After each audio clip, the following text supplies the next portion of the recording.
ओम शांति।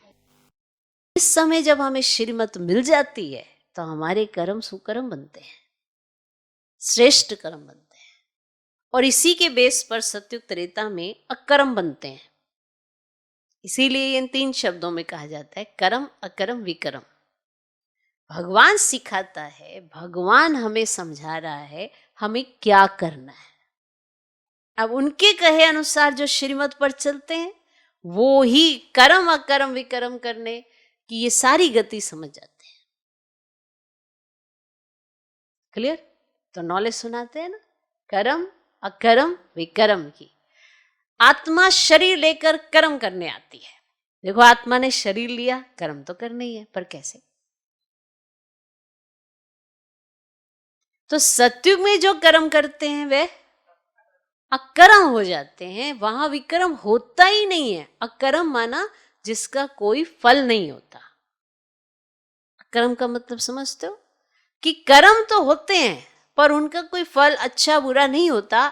एक जन्म के किए कर्मों के आधार पर ये अकर्म करने के पाठ में आप जाते हो, वरना जो बाद में आते हैं उनके कर्म प्रभाव में आकर, माना जब जन्म होता है एकदम से तो उनसे भी कर्म नहीं होते, लेकिन प्रभाव उन पर बहुत जल्दी पड़ जाता है।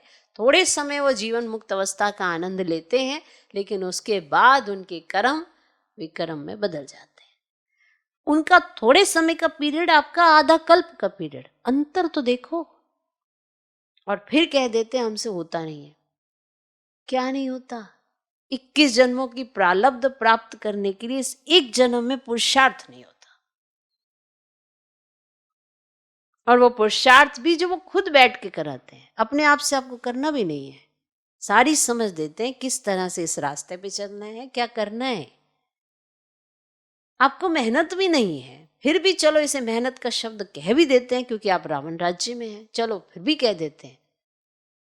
फिर भी क्या हमसे बुराई सुनना नहीं हो पा रहा? क्या हमसे बुराइयां करना नहीं हो पा रहा? क्या नहीं हो पा रहा? बस हमसे बाप समान बनना नहीं हो पा रहा।